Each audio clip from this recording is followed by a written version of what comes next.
Hello, everyone. Welcome back to the Make It Your Business podcast. It's good to see you. Thank you to all of you who listen regularly and subscribe. We really appreciate it. Please do, if you can, leave us a review on Spotify or Apple Podcasts, wherever you get your podcasts, because it really, really helps.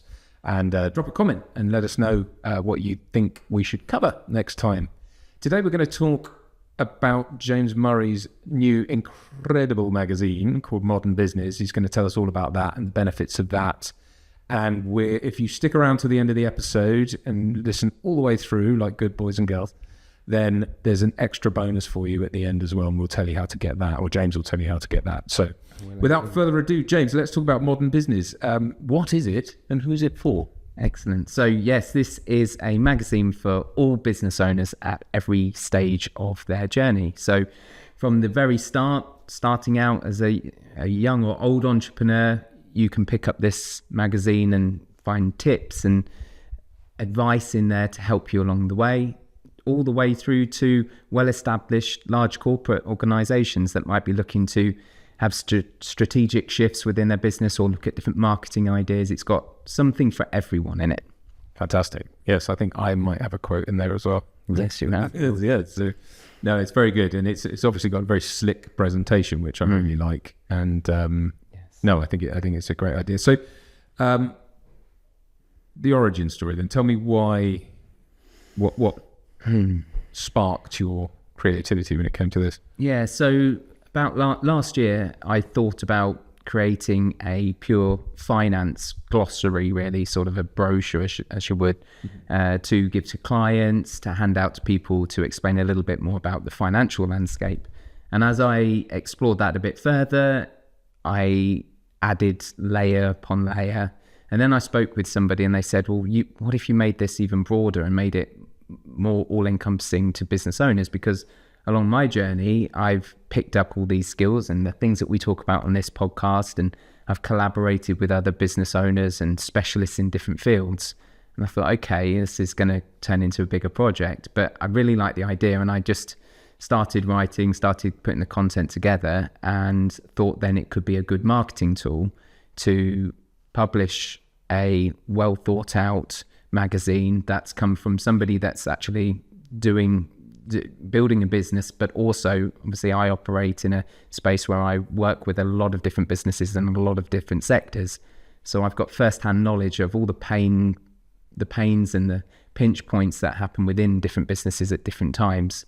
So that's sort of how it came about, and it just sort of grew from there, really.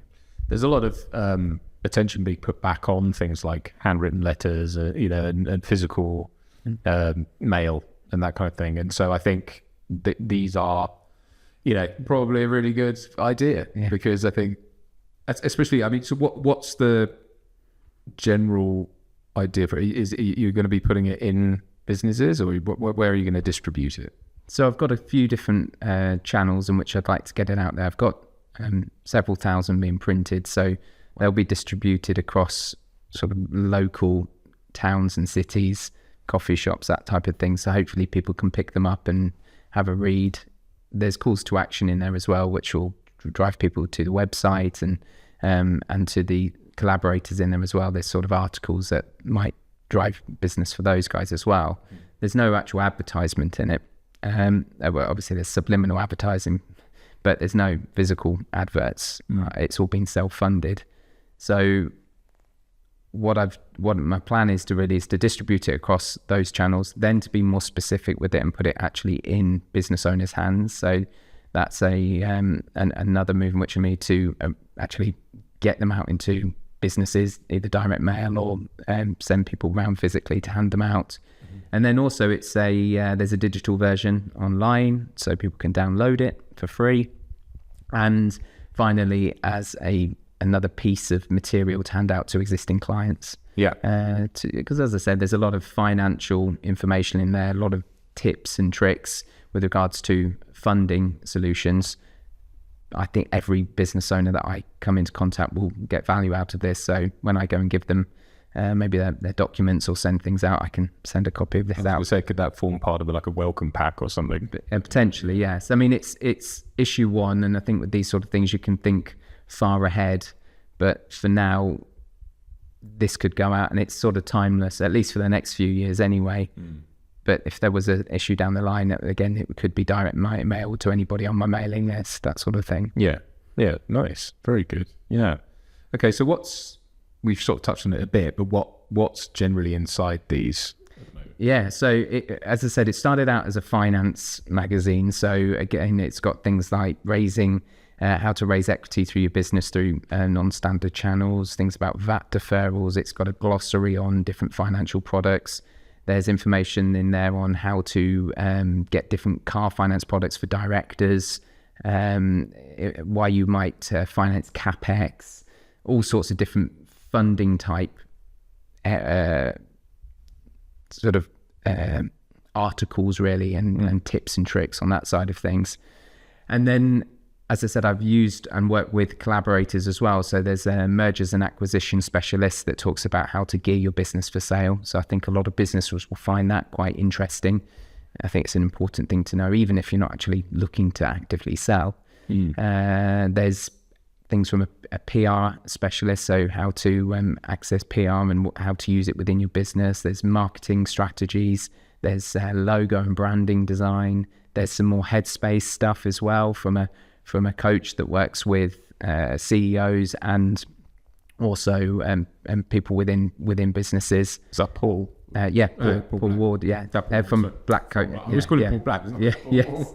He always wears black, doesn't he? Yes. His article, actually, everything's in black in there. Right. So yes, there's bits, there's a notes sections, there's a commonly asked questions, loads more. There's about 40 pages of different bits. There's even as I say, there's a resources page as well, so that can kind of guide you into different areas, things that I use in my business that help me accelerate my growth in my business, but also things I know other business owners use. There's some recommendations of books and things like that as well. Fantastic. Yeah, because you've done a lot, I know it's kind of what we do as well, but you've really harnessed that kind of SEO stuff and content and all that kind of thing. And I think, you like you say, James was showing me earlier, he's had 2 referrals in the last 24 hours, 48 hours, whatever it is, just from website, and yes, and all that. So it is a really powerful tool, and definitely. It can work. It really can, but it's one of those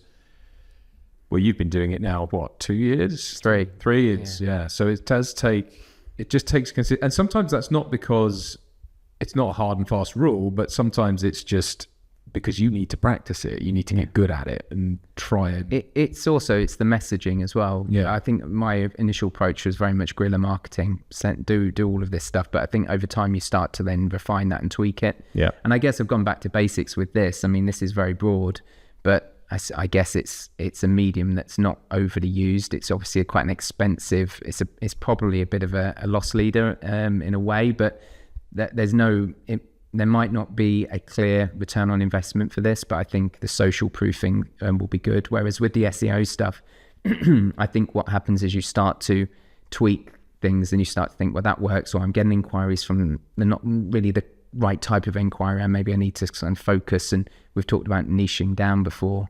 I think that's where that comes into play. But at the same time, you just got to be patient and put the content out there. But as I said, this has been on the agenda for a good year now. Been a work in progress, so it's taken quite a long time to develop and get it to this stage, to the point where we can be talking about it on the pod. Yeah, no, I did well, and James has been sharing designs and various things over the last few months, which have been really interesting. But yeah, no, it's did you get the image? Is the cover image? Do you want to say where that's from? Yeah, that's purchased, so that's a stock image. Yeah. Because it was really difficult to pick an image, because I think I could have a construction work on the front, and that would probably tie more into business. Yeah. But that could then put people off that maybe have a service business.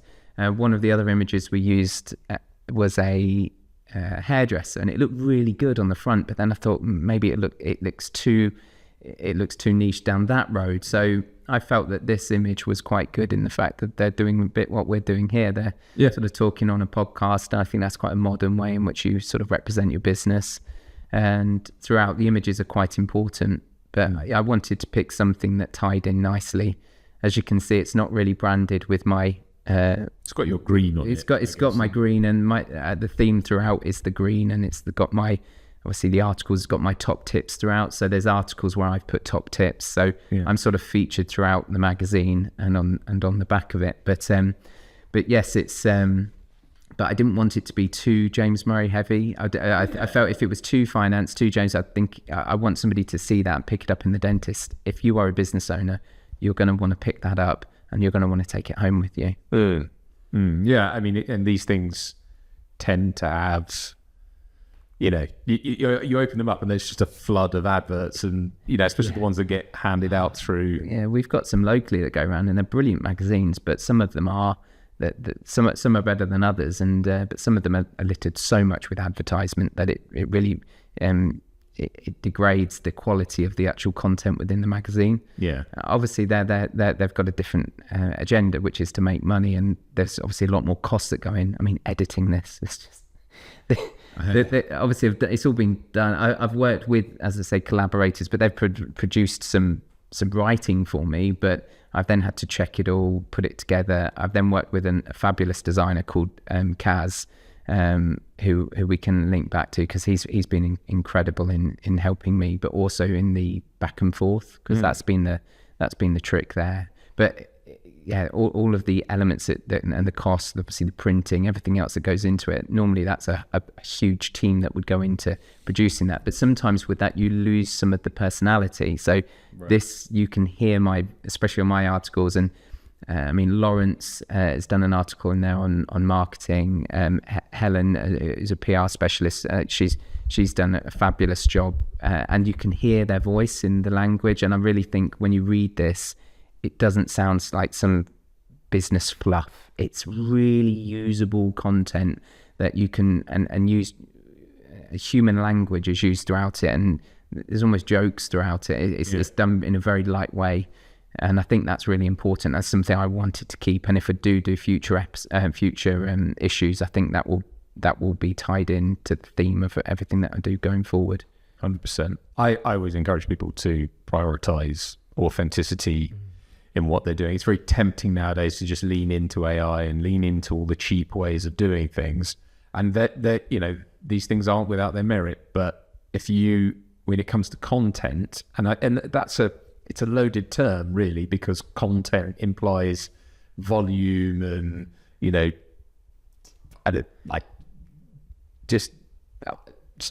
I guess algorithmic spreadsheet sort of stuff. And of course, most marketing departments or firms will talk in terms of content calendars and keyword strategy, and all that is important, but it does then often forget that at the end of this, a human has to read it and get something out of it. So we talked earlier about the SEO and the blogs that I write. The good thing with those, and I think the reason I get success, is I use human language. I write them myself. Yeah. Now, I do use some AI in the background to help me with picking out some keywords and doing some of that strategy. So I've got it as a guide and as a helper and as an assistant, but I get leads via, and I'm really sharing the secrets here. Yeah, well, you don't have to. How many of my competitors listen to this? But the thing is, you've got to actually implement this stuff as well. So it's all very well us talking about it. I'm happy to share some of the secrets. Well, and also they could try, but they're not you. Yeah. Well, this is it. And I think, so one of I will share it. I'm not going to, that's the idea of being fully authentic. So the secret here is that I get leads actually from ChatGPT. Okay. So people are using it as a method of searching now. So they're not just using Google. And I went into ChatGPT and said, why am I getting leads from you? So I had a conversation, said, I'm getting these leads from you. Why is that? Why are you picking my content over anybody else's? And it said it was the human tone in which I'm answering the right questions. Right. Okay. So it was picking out the fact that I am answering these questions, and my questions are unique because I'm using human language. Now, that still needs to be articulated in the right way. You need to use the right vocabulary, everything else. And keywords. And keywords, but combined with that human voice. And that's quite cool. I had a lot of success. I mean, this is pre-AI really, but when I was writing for Business Coach, I was doing, at one point, 4 blogs a week and an article. So we would do an article in Forbes or Entrepreneur magazine, and I'd helped him get into those. So I would ghostwrite for him, basically. And it was a full-time job, but this was during lockdown, so there was no filmmaking to be done. So I was very grateful for it. And that I knew him, so I knew him fairly well, and I had really captured his voice. I was producing his podcast. I was just very much immersed in his ecosphere. So I understood that. And, teamed within, I'd use keywords as a sort of jumping off point, and I'd make sure they're in all the right places. But these things take, when I was doing that, you're talking 3 hours-ish, really, from conception to publication of a blog article to get you sort of up to 1,500 words. And that was sort of going some. So the first hour would be spent planning it. So the second hour would be writing. You've got to batch that out, and then you've got to editorialize it, then, put it into WordPress and put assign all the headings. The headings, the subheadings, the facts, everything else. It's been a journey learning all of that. Mm-hmm. I really enjoy it now, actually. It's one of those things, as a business grows, they sort of say about which bits you keep and which bits you leverage out. Yeah. And I know at some point we'll have to leverage certain parts out, but that's really something I want to hold on to. I like that creative side, and it also improves my knowledge on subjects. So sometimes I'll have an idea about something, but I'll deep dive into, for example, SEIS or the scheme, so the enterprise investment schemes, and that's something I know about. I've got, because I talk about it with clients, but I don't have a deep intrinsic understanding. So I might do an article that sort of goes into that. So I then go on a little mission to explore that a little bit deeper, and then I'll put my opinion on it and then link that back to finance. So that's what really makes it very unique, and I don't think you can really replace that, because I'm kind of going through my own little mission to find that and then share that with people on the internet. Well, it's a story. The structure of the story, exactly. And that's so someone's used ChatGPT and said, fine, I need to refinance my Ferrari or whatever. Help me find a broker, and it's gone, check out. Yes. Well, there you go. Yeah. See, but again, that's 3 years of graft. Yes. To get you there. Yes. And that's why I always say to people, you need to start. And I'm not necessarily saying you need to pay me to do it for you, but you need to find a way, whether that's sweat equity or however you do it, or if you have the capital to pay someone to do it, then do that. But do it we are in a very tricky market at the moment, and we are finding that, of course, people's budgets just aren't there. We outsource on Upwork or Fiverr, to India or wherever. That's fine for certain functions, I think. But for when it comes to content, I would say I use ChatGPT to strategize, and I'll do it with videos as well. I'll say, right, let's come up with a strategy for next week's videos, so I can. And it's like, okay, I'll get it to do like bullet points. So okay, we need to hit this, we need to hit that, we need to hit this. Fine. And then I can talk, but then I'll talk on camera and try not to use filler words too much. But I'll generally try and make it a bit more off the cuff and give my take on something. And that it is really helpful for that, because more and more, I'm sure business owners, and we know, 74% of all businesses in this country are just one person. So the vast, vast, vast majority of businesses will be. But that's how you can stand out from the crowd, because you've got a face. And I think the internet, and especially the way we're going, I think people want to be drawn to that. So if you can still add credibility, know what you're doing, and actually have an offering that is serviceable and it works, then if you can then combine that with integrating your own story, your own branding and your messaging, and then combine that then with your SEO sort of strategy and how you want to, and I think identify who your audience is as well. I think that's really important. Once you've got those three things aligned, you can really be effective with it. I work with a number of different brokers that are not in finance brokering, so in other types of brokering, like mortgage brokering, and they have been really successful with this. So doing podcasts themselves as well. So and they don't always have to be super technical. So it can just be speaking into a microphone. It doesn't even have to go on YouTube, or you can just record yourself as well. You could then you prepare before you go and do the podcast, so you then make sure that you are talking about the right things, you've got the right keywords, etc., and then you try and hit upon those things.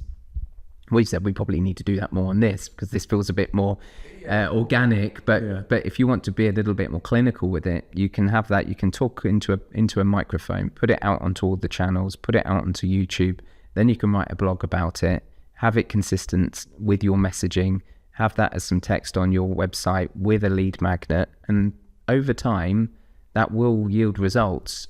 But it's not going to happen overnight. So then it's an investment. And I would say to people, to go back to your original point there, I think it's about allocating a certain amount of your resources. So you're trying to think forward and how to protect your business and make it how to future-proof your business. I think you need to allocate a certain amount of your resources to that. And that maybe is one of the things you have to do it. And you don't have to start with a huge budget either. You can do some of it yourself. You can hire somebody just for a few hours a month, just to get going and just to see what starts to work. That's what I would recommend to people. 100%. And we always talk about scaling businesses, in the online business sphere, if you like, and that's a really good point. I'm bad at it at the moment, although I'm getting better. But I think because we've had a child, and we're just starting to get back into a routine now. So we have 2 kids, and my wife's about to go back to work now, so that's going to get into a different routine, which is good for me because I know that I need to. So at the start, all you really have is your time, unless you've raised funding or something for your business. But in a way, it doesn't matter. It's kind of like you've either got your 8 or 9 hours in the day that you're going to allocate to work. Of that 8 or 9 hours, what percentage are you going to allocate to content and marketing? What are you going to allocate to sales? What are you going to allocate to whatever else? And you've just got to stick to that. And of course, when you start to get budget in and you say, okay, well that percentage now becomes, and I agree with you as well. Like, you need to, if there's something you really enjoy doing in that. And the good thing is, if you're doing it all by yourself, I had one of my, Andrew, my business coach from Strategic Coach, said this to me, and because I hate cold calling. I think most people do, but I hate it. I really have it. I'm too polite for it. I get the principle, and people always think I'm really good at sales because I'm good at the back end part and talking to people, but it's that initial bit for me. I don't want to interrupt their day. I heard it. I'm sorry that I haven't got the reference for this or the credit for this, but it's only because I was, when you're going through your YouTube home thing and something you're getting really recommended things, and I saved it to my watch later because I really want to listen to it. But there was a sales expert on the podcast, and I really want to listen to it. But the clip at the start, he said, we all, like, as kids, we're told, stop making noise, stop interrupting, don't do this, don't do that. And he said that's why we have this inbuilt thing where we just don't want to bother people. We don't want to call someone up unsolicited. We don't, because we're so conditioned to think that's a terrible thing. But then as a person, when I get sometimes, if you get a sales call that's really kind of, if it's really overly scripted, but sometimes you can get one. Which is where I who am I to say this? But like Alex Hormozy and people like that, they're always like talking about getting the script right. Everything's got to be really, It depends who your audience is. I think if you've got quite an intellectual person on the end of the phone, they might read through it, whereas if you're selling vapes to somebody, it might be a completely different audience. So I think it depends on the circumstances. Maybe we should do a whole pod on that. We should do, some experience. I don't want to go off in the we've got some good things of experience we could probably share on cold calling. Yeah, for sure. To come back to your point, I think it's so important to have that structure. It's someone who's used to not. I do thrive in structure, but I'm bad at sometimes I'm bad at sort of sticking to it. I'll probably do it for a week and then. It's like anything, though. It's the framework. I think having a framework that you can add that, as we've talked about with the AI, we've talked about with tech. It's combining it with the human element, and I think that's where the real winners come. They've got it already inbuilt in their mind anyway. They don't even need to read it because they know it so well. They know that if I get this objection, I'll go to this route. If it goes down this road, I'll go down to this funnel, and you sort of can just close deals like that. And I think it just becomes natural. And I think that's where the top guys flourish. Yeah, absolutely. Well, as Andrea was saying, my point is, it's like unless you get good at it, how are you going to hire someone to do it for you? Because you won't know if they're any good or not. And she made a very good point. I still don't like doing it. But I did go through a period where I forced myself to sit down, find leads, ring them up, and actually I did make some good inroads. People aren't as nasty as you think. One lady was in a police station and had a go at me. She said, "Is this life or death?" I was like, "No." She's like, "Well, I'm in a police station." I was like, "Right, thanks." I don't bother you anymore. Which is weird, but so it happens. But I'm just I'm much more predisposed to the warm lead call. I'm fine with that. Yeah. What I need to get better at though is making sure, it tends to be wrap up. Well, send us, send us some examples of your work, and that segues quite well to what we were, or reiterates what we were saying earlier. If you've got this content out there, you've got a podcast, you've got a really nice website that's got some articles that's written by you, then you can, if you do have a half decent conversation, you've actually got something you can send those people. You could send them one of your videos, say, well, look, I did this video the other week, or I recorded this podcast. I think it might be quite relevant for you. If you've got 20 minutes, take a listen from minute 30 onwards. If you think it's of good use, give me a call back. I mean, that's so much better than just a standard cold call from a no face sort of person. I know, and I've put together which we will do a separate thing on, so I won't make a big song and dance of it here, but I've done a free, it is a lead magnet, but it's like a free course on shooting with your iPhone and using resources you've got, because again, that's also a way of filtering out, it's a bit of definitely as well. But anyway, let's wrap up then, talking about modern business. Now there's a special bonus for getting all the way through to the end of the episode. Yes, there is. Yeah. So, I mean, as I say, I put a lot of effort into this to try and get it to the point that it was, it's a physical, tangible document as such. And I've got a free download on the website, so you can go to www.jamesmurrayfinance.co.uk and you can download a free copy there. But if you've listened this far or skipped ahead, whatever you've done, don't give them ideas. And they're already here now. If you leave your details along with your address, I will personally post a copy out to you if you're in the UK. So yes, just go along to the website, go onto the Contact Us page, and leave a message on there with your details, your full a proper address, obviously, UK address, and I will get that sent out physically to you, and you can have the physical, the real thing. Amazing. Wow. In all its glory. That'd be incredible. And it is a really lovely produced thing. I know we haven't really looked through it, but I mean, it really does have some exceptional stuff in there. I think obviously I'll just mention that you've listened to the podcast when you do that. So I know that it's come via that, because obviously I don't want to be sending millions out to Azerbaijan and so forth. Ideally not. Yeah, well, yes. Anyway, so thank you all for listening to this episode of Make It Your Business. We really appreciate you listening through, and we are getting some really nice feedback from our videos and that kind of thing. But please, if you're a business owner and you have any trials and tribulations that you're going through and anything you'd like to hear us cover, please stick it in the comments below. We do read them. We do try to respond to them. So we'd love to hear from you. And I'll stick our email address on here again as well, so that if there's any, I think it's makeityourbusinesspodcast@gmail.com. So please do write us an email and let us know what you think of the podcast as well. But please, anything that you think we could cover that you'd really like to hear, we'll be happy to answer those questions, or at least attempt to anyway. Yeah, it's our opinion at the end of the day, for what it's worth. For what it's worth. Yeah. All right, guys. Thank you very much. We'll see you next time. Thank you.